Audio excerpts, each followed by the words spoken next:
Season 4 മുതലേ നമ്മൾ പറയുന്ന ഒരു കാര്യമുണ്ട്. റിയാസ് ഒരു വലിയ ഗെയിമറൊന്നുമല്ല. ഒരു പ്രൊവോക്കർ മാത്രമാണ്. അത് വീണ്ടും വീണ്ടും റിയാസ് തെളിയിച്ചിരിക്കുകയാണ്.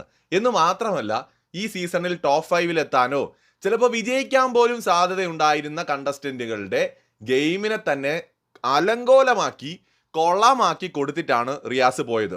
ഇയാൾക്ക് ബിഗ് ബോസ് കണ്ട് ശീലമേ ഉള്ളൂ, കളിക്കാൻ അറിഞ്ഞൂടാ. ഇയാൾക്ക് ആകെ അറിയാവുന്നത് പ്രൊവോക്ക് ചെയ്യാനാണ്. ഇത് പറയുന്നതിൽ എനിക്ക് വിഷമമുണ്ട്. പക്ഷേ റിയാസ് ഇന്ന് ബിഗ് ബോസ് വീട്ടിൽ വന്ന് കളിച്ചിട്ട് പോയ കളിയുണ്ടല്ലോ, ഇത് കാണുമ്പോൾ അങ്ങനെയാണ് തോന്നുന്നത്. അത്യാവശ്യം എന്റർടൈൻമെന്റ് ഒക്കെ കൊടുത്ത് ഷോയിൽ ഇനിയും കുറെ നാൾ നിൽക്കാൻ സാധ്യത ഉണ്ടായിരുന്ന നെവിന്റെ മേൽ കട്ട നെഗറ്റീവ് സ്പ്രെഡ് ചെയ്തിട്ടുണ്ട്. ഇപ്പൊ എഡ്യൂക്കേറ്റ് ചെയ്യാൻ വേണ്ടി നടക്കുകയാണ് നെവിൻ. മിക്കവാറും കട്ട നെഗറ്റീവ് ആവും. റിയാസിന്റെ മോഡൽ ഗെയിം അഡോപ്റ്റ് ചെയ്താലും അത് നെഗറ്റീവ് ആവും. റിയാസിന് വ്യക്തി വൈരാഗ്യമുണ്ട്, വിദ്വേഷമുണ്ട്, വെറുപ്പുണ്ട്. അത് ഇന്ന് നമ്മൾ തെളിഞ്ഞത് ജസ്റ്റ് ഷാനവാസുമായിട്ടൊരു വഴക്കുണ്ടായി. ഇയാൾ പറഞ്ഞത് ഷാനവാസ് കേട്ടില്ല എന്നതുകൊണ്ട് റിയാസ് ഷാനവാസിന് ബൈ പറയുകയോ ഹഗ് ചെയ്യുകയോ ഷേക്ക് ഹാൻഡ് കൊടുക്കുകയോ ചെയ്യാതെ ഇറങ്ങിപ്പോയി. അത്രേ ഉള്ളൂ റിയാസിന്റെ ക്വാളിറ്റി. കുറെ ആൾക്കാർ പാടി പുകഴ്ത്തുന്നത് പോലെ ഒരു തേങ്ങയും ഇല്ല എന്ന് കഴിഞ്ഞ കുറെ കാലങ്ങളായിട്ട് നമ്മൾ പറഞ്ഞുകൊണ്ടിരിക്കുകയാണ്. ഇയാൾ വലിയ ഗെയിം ചേഞ്ചർ ആണെന്ന് നാഴികയ്ക്ക് 40 വട്ടം പലരും പറയുന്നുണ്ട്. വലിയ ഗെയിമറായിട്ട് ഒരു തേങ്ങയും അല്ല. ഇതുപോലെ പ്രൊവോക്ക് ഇതിനേക്കാൾ നല്ല മാന്യമായിട്ട് പ്രൊവോക്ക് ചെയ്യാൻ നൂറയ്ക്ക് അവിടെ പറ്റും, ആദിലയ്ക്ക് പറ്റും, അതുപോലെ നമ്മുടെ റെന ഫാത്തിമയ്ക്ക് പറ്റും. എന്തിന് നമ്മുടെ അനീഷ് അവിടെ പ്രൊവോക്ക് ചെയ്തില്ലേ? ഒരു നെഗറ്റീവും ഇല്ലാതെ എന്തോരം പ്രൊവോക്ക് ചെയ്ത് തള്ളിക്കളഞ്ഞില്ല എല്ലാത്തിനെയും. അപ്പോൾ ഇത് റിയാസ് എന്ന് പറയുന്നത് കുറെ മറ്റുള്ളവരോട് വെറുപ്പും വിദ്വേഷവും ഒക്കെ മനസ്സിൽ വെച്ചിരിക്കുന്ന അസൂയയും കുശുമ്പും ഒക്കെ ഉള്ള ഒരു പയ്യൻ, അത്രേ ഉള്ളൂ. അപ്പൊ എന്താണ് ഇപ്പൊ സംഭവിച്ചതെന്ന് ചോദിച്ചാൽ, ഞാൻ രാവിലത്തെ വീഡിയോ തന്നെ പറഞ്ഞു, ആദിലയെ ഭയങ്കരമായിട്ട് റിയാസ് എന്ത് ചെയ്യും, ഇൻഫ്ലുവൻസ് ചെയ്യും. റിയാസിന്റെ ഉപദേശം കേട്ടുകൊണ്ട് ആദില എക്സ്പോസ് ആയി. ആദിലയുടെ ഡബിൾ സ്റ്റാൻഡുകളെല്ലാം വെളിയിൽ വന്നു. നേരത്തെ അവിടെ ഇവിടെയും ഒക്കെ മാത്രം കണ്ടിരുന്ന ഡബിൾ സ്റ്റാൻഡ് വെളിയിൽ വന്നു. അതാണ് റിയാസിനെ കൊണ്ടുണ്ടായ ഒരു ഗുണം. നൂറ പക്ഷെ ഇപ്പോഴും ഒരു ഗെയിം മൈൻഡിലുള്ള ഒരാളാണ്. നൂറ എത്രത്തോളം ഈ റിയാസിൽ ഇൻഫ്ലുവൻസ്ഡ് ആയെന്നുള്ളത് നമുക്ക് അറിയില്ല. 2-3 ദിവസം കഴിയുമ്പോൾ അറിയാം. അങ്ങനെയെങ്കിൽ നൂറയുടെ ഗെയിമും പോയി കിട്ടും. കാരണം റിയാസ് ഒരു ബിഗ് ബോസ് ഗെയിമർ അല്ല. എന്താണ് ഈ ബിഗ് ബോസ് ഗെയിം? ബിഗ് ബോസിനകത്ത് പോയിട്ട് കുറെ ബഹളം വയ്ക്കുകയോ പ്രൊവോക്ക് ചെയ്യുകയോ കുറെ 4 ഡയലോഗ് അടിക്കുകയോ കവലപ്രസംഗം നടത്തുന്നതോ അല്ല ബിഗ് ബോസ് ഗെയിം. ഈ ഗെയിം എന്താണെന്നുള്ളത് റിയാസിന് ഒരു ചുക്കും ചുണ്ണാമ്പും അറിഞ്ഞൂടാ. അറിയാമായിരുന്നെങ്കിൽ അത്യാവശ്യം കുഴപ്പമില്ലാതെ പോയിക്കൊണ്ടിരുന്ന 2 കണ്ടസ്റ്റൻസിന്റെ ഗെയിമിന്റെ കടക്കൽ കത്തി വയ്ക്കില്ലായിരുന്നു ഇയാള്. ഇയാളുടെ വിചാരം നാട്ടുകാരെ ഉദ്ബോധിപ്പിക്കാനാണ് ബിഗ് ബോസ് എന്നാണ്. അല്ല ഹേ, അതൊരു ഗെയിം ഷോ ആണ്. നിങ്ങൾക്ക് നാട്ടുകാരെ നന്നാക്കണം എന്നുണ്ടെങ്കിൽ ഫേസ്ബുക്ക്, യൂട്യൂബ്, ഇൻസ്റ്റഗ്രാം ഒക്കെ അല്ലേ ഡെയിലി വന്നിരുന്ന് അവിടെ കവലപ്രസംഗം നടത്തിയാൽ പോരെ? അതിനെന്തിനാണ് ഈ ഒരു പ്ലാറ്റ്ഫോം? ഇതൊരു റിയാലിറ്റി ഷോ ആണ്, ഒരു ഗെയിം ഷോ ആണ്. അതിനപ്പുറം ഒന്നുമില്ല. ഇതല്ല റിയൽ ലൈഫ് എന്ന് പറയുന്നത്. റിയൽ ലൈഫിൽ നമ്മൾ ആരും ഇങ്ങനെ അല്ല. അപ്പൊ ഈ പയ്യൻ ചെന്നിട്ട് ഇവരുടെ അടുത്ത് പറഞ്ഞിരിക്കുകയാണ് എഡ്യൂക്കേറ്റ് ചെയ്യണം, നിങ്ങൾ അത് ചെയ്യണം ഇത് ചെയ്യണം. അപ്പൊ ഗെയിം കളിക്കണ്ടേ? റിയാസിന്റെ അടുത്ത് ഗെയിം കളിക്കാൻ പറഞ്ഞാൽ, ബിഗ് ബോസ് ഗെയിം കളിക്കാൻ പറഞ്ഞാൽ അവിടെ കൂട്ടിയിട്ടിരിക്കുന്ന ചവറെല്ലാം കൊണ്ടുവന്ന് തട്ടിക്കൊടുത്ത് മറ്റുള്ളവരുടെ മേൽ പണി ഉണ്ടാക്കുക, അവരോട് പണിയെടുക്കാൻ പറയുക, എന്നെ റെസ്പെക്ട് ചെയ്യുമെന്ന് പറഞ്ഞിട്ട് അടി ഉണ്ടാക്കുക, വായി തോന്നിയതെല്ലാം ഇയാൾ വിളിച്ചു പറയും. ഇയാൾ ആരെങ്കിലും നീ എന്നോ എടാന്നോ വിളിച്ചു കഴിഞ്ഞാൽ സീനാക്കുക. ഇതൊക്കെയാണ് ഇയാളുടെ ഡബിൾ സ്റ്റാൻഡ് ഗെയിം. ഇതല്ല ബിഗ് ബോസ്. ബിഗ് ബോസ് എന്ന് പറയുന്നത് ഓഡിയൻസിന്റെ പൾസ് അറിയണം, ബിഗ് ബോസിന്റെ പൾസ് അറിയണം. അങ്ങനെ കളിച്ചവർ അവിടെ ജയിച്ചിട്ടുണ്ട്. ഇനി ഒറ്റയ്ക്ക് നിന്ന് കളിച്ചാൽ ജയിക്കാൻ പറ്റുമെന്ന് വെച്ചാൽ അവിടെയും ബുദ്ധിമുട്ടാണ്. മലയാളം ബിഗ് ബോസിന്റെ ചരിത്രത്തിൽ ഒറ്റയ്ക്ക് നിന്ന് കളിച്ച് ജയിച്ച ആരാണുള്ളത്? ഒന്ന് പറയൂ. ഒറ്റയ്ക്ക് നിന്ന് ഗെയിം കളിച്ച് ജയിച്ച ആരെങ്കിലും ഉണ്ടോ? ഇല്ല. മലയാളം ബിഗ് ബോസിന്റെ ചരിത്രത്തിൽ ആദ്യം ജയിച്ച സാബു ഗ്രൂപ്പ് ഗെയിം ആയിരുന്നു. 2ാമത് വിന്നർ ഉണ്ടായില്ല. 3ാമത് ജയിച്ച മണിക്കുട്ടൻ ഡിംബലുമായിട്ട് കട്ട കമ്പനി ആയിരുന്നു. അവസാനമൊക്കെ ആയപ്പോൾ സായി ആയിട്ടും പല ഘട്ടങ്ങളിൽ പലരുമായിട്ട് സൗഹൃദങ്ങൾ കൊണ്ടുപോയ ആളാണ് മണിക്കുട്ടൻ. അതുപോലെ തന്നെ അടുത്ത് 4ാമത്തെ സീസൺ വന്നു കഴിഞ്ഞാൽ ദിൽഷ ഗ്രൂപ്പ് അല്ലായിരുന്നു. ബ്ലെസ്ലി, റോബിൻ, ദിൽഷ, ലക്ഷ്മി പ്രിയ അവരൊക്കെ. അടുത്ത് 5ാമത്തെ സീസണിൽ അഖിൽ മാരാർ ഗ്രൂപ്പ് അല്ലായിരുന്നു. ഷൈജു, വിഷ്ണു, അതുപോലെ അനിയം, മിഥുൻ, പല ഘട്ടങ്ങളിൽ പല ഗ്രൂപ്പുകളായിരുന്നു. അവസാനം വരെയും ഗ്രൂപ്പായിട്ട് തന്നെയാണ് അഖിൽ മാരാർ കളിച്ചത്. 6ാമത്തെ സീസണിൽ ഇവൻ ജിൻഡോ ഇടയ്ക്കൊക്കെ ഒറ്റയ്ക്ക് കളിച്ചു എന്ന് പിന്നെയും പറയാം. ജിൻഡോ ഒറ്റയ്ക്കൊക്കെ കളിച്ചിട്ടുണ്ട്. ബട്ട് കുറെ സമയം ജിൻഡോയ്ക്കും ഉണ്ടായിരുന്നു ഗ്രൂപ്പൊക്കെ. ഇടയ്ക്കൊക്കെ ജിൻഡോ ഒറ്റയ്ക്ക് കളിച്ചിട്ടുണ്ട്. ഇപ്പൊ 7ാമത്തെ സീസണിൽ അത് നടന്നുകൊണ്ടിരിക്കുകയാണ്. അതിന്റെ വിന്നർ എങ്ങനെയാവുമെന്ന് നമുക്ക് നോക്കാം. ഇവിടെ നമ്മൾ സോഷ്യലായിട്ട് ഇടപെടണം, നമ്മൾ മറ്റുള്ളവരായിട്ട് ഇടപെടണം. പക്ഷേ നമുക്ക് നിലപാടുകളും വേണം. അതേ സമയത്ത് സുഹൃത്തുക്കളെ വഞ്ചിക്കാതിരിക്കണം. സുഹൃത്തുക്കൾ തെറ്റ് ചെയ്യുമ്പോൾ അത് വളരെ സൗമ്യമായിട്ട് വളരെ സ്വകാര്യമായിട്ട് ചൂണ്ടിക്കാണിക്കണം. അത് ജയിൽ നോമിനേഷനിലും മറ്റുള്ള നോമിനേഷനിലും ഒന്നും എടുത്തിടാതിരിക്കുക. അങ്ങനെയൊക്കെയുള്ള മര്യാദകൾ, പിന്നിൽ നിന്ന് കുത്താതിരിക്കുക, സുഹൃത്തായിട്ട് കൊണ്ടു നടന്നിട്ട് അവന്റെ കണ്ണ് അങ്ങോട്ട് ഇങ്ങോട്ട് മാറുന്ന സമയത്ത് പോയിരുന്ന് കുറ്റം പറയാതിരിക്കുക.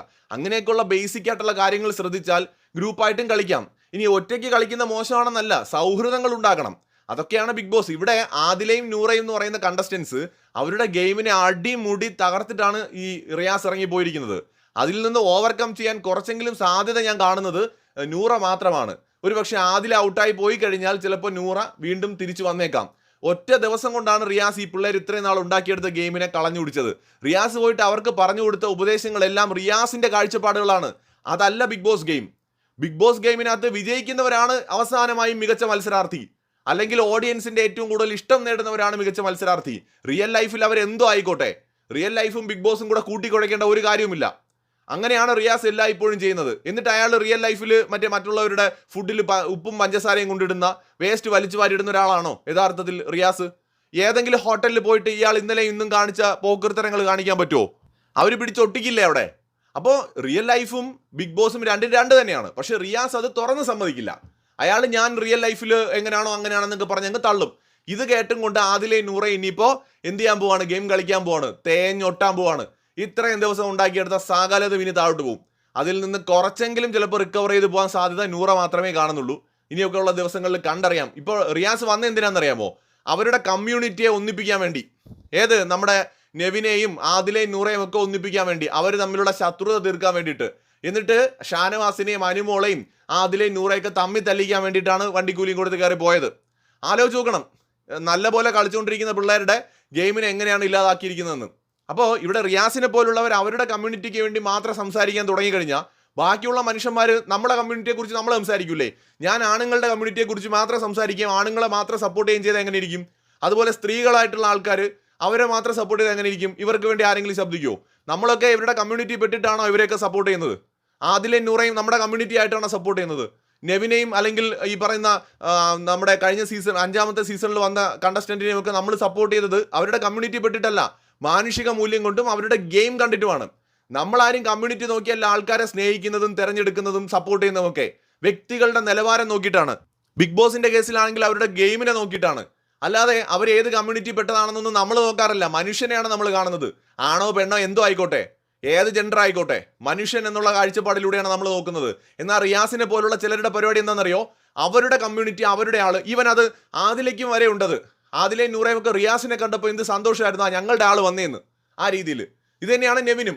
എൻ്റെ ആള് വന്നല്ലോ എന്നുള്ളൊരു കാഴ്ചപ്പാടാണ്. ബാക്കിയുള്ളവരൊന്നപ്പോൾ നിങ്ങളുടെ ആരുമല്ലേ?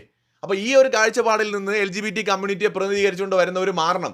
നിങ്ങൾ കുറച്ചും കൂടെ വിശാലമായിട്ട് ചിന്തിക്കണം. കമ്മ്യൂണിറ്റിയൊക്കെ നല്ലത് തന്നെയാണ്. ഇവിടെ പുരുഷന്മാരെല്ലാം ചേർന്ന് ഒരു കമ്മ്യൂണിറ്റി ഉണ്ടാക്കി വെച്ചിട്ടില്ല, സ്ത്രീകളെല്ലാം ചേർന്ന് ഉണ്ടാക്കി വെച്ചിട്ടില്ല. പക്ഷെ നിങ്ങൾക്കൊരു കമ്മ്യൂണിറ്റി ഉണ്ടായതിന്റെ കാരണം നിങ്ങൾ ഒരുപാട് വിവേചനങ്ങൾ നേരിട്ടതുകൊണ്ടാണ്. പക്ഷെ അതിനർത്ഥം നിങ്ങളുടെ ആൾക്കാരോട് ഒരു പ്രത്യേക താല്പര്യമൊന്നും അതിന്റെ ആവശ്യമൊന്നുമില്ല. അങ്ങനെ വന്നു കഴിഞ്ഞാൽ ബാക്കിയുള്ള മനുഷ്യരും അങ്ങനെ ചിന്തിക്കില്ലേ? നിങ്ങൾ LGBT ആണ് അല്ലെങ്കിൽ നിങ്ങൾ വേറെ കമ്മ്യൂണിറ്റി ആണെന്ന് മറ്റുള്ള മനുഷ്യർ ചിന്തിച്ചു തുടങ്ങി കഴിഞ്ഞാൽ അപ്പോൾ വീണ്ടും നിങ്ങൾ മാറ്റി നിർത്തപ്പെടില്ലേ? അപ്പോൾ റിയാസിനെ പോലുള്ളവർ എപ്പോഴും ചെയ്യുന്നത് എന്താണെന്ന് വെച്ചാൽ ഇത് രണ്ടും രണ്ടാണെന്ന് സ്ഥാപിക്കാനൊക്കെ ശ്രമിക്കുകയാണ്. ഇവരെ സപ്പോർട്ട് ചെയ്യുന്ന ആൾക്കാരെ മാത്രം അവർക്ക് ഒരു ഗ്രൂപ്പായിട്ട് കൊണ്ടുവരിക. നിങ്ങൾ മറ്റുള്ള മനുഷ്യരെ കൂടെ പറഞ്ഞ് മനസ്സിലാക്കി കൊടുക്കണം നിങ്ങൾ എന്തിനു വേണ്ടിയാണ് ഫൈറ്റ് ചെയ്യുന്നതെന്നുള്ളത്. അതല്ലാതെ ആൾക്കാരെ മുഴുവൻ വെറുപ്പിച്ച് മര്യാദയ്ക്ക് അവിടെ ഗെയിം കളിച്ചുകൊണ്ടിരുന്ന ആൾക്കാരെ കൂടെ വഴിതെറ്റിക്കുന്ന രീതിയിലല്ല പോകേണ്ടത്. എല്ലാത്തരം മനുഷ്യരുമായിട്ട് ഇടപെടാൻ പഠിക്കണം. റിയാസ് പറയുന്നത് ഇതിനകത്തിരിക്കുന്ന പലരുമായിട്ട് റിയൽ ലൈഫിൽ ഇടപെടാൻ പറ്റില്ല എന്നാണ്. ഷാനവാസ് റിയൽ ലൈഫിൽ ഇയാളെ പിടിച്ച് കടിച്ചോ? ആലോചിച്ച് നോക്ക്. അനിമോൾ ഇയാളെ പിടിച്ച് കടിച്ചോ? അവരൊക്കെ ഒരു ഗെയിം കളിക്കാൻ പോയി, അവിടെ അതിജീവിക്കാൻ വേണ്ടി പലതും പറയുന്നു, പലതും ചെയ്യുന്നു എന്നതിനപ്പുറം റിയൽ ലൈഫിൽ ആരെയും പോയി ഉപദ്രവിക്കുന്നൊന്നുമില്ല. പക്ഷെ ഇയാൾ പറയാൻ ശ്രമിക്കുന്നത് അങ്ങനെയാണ്.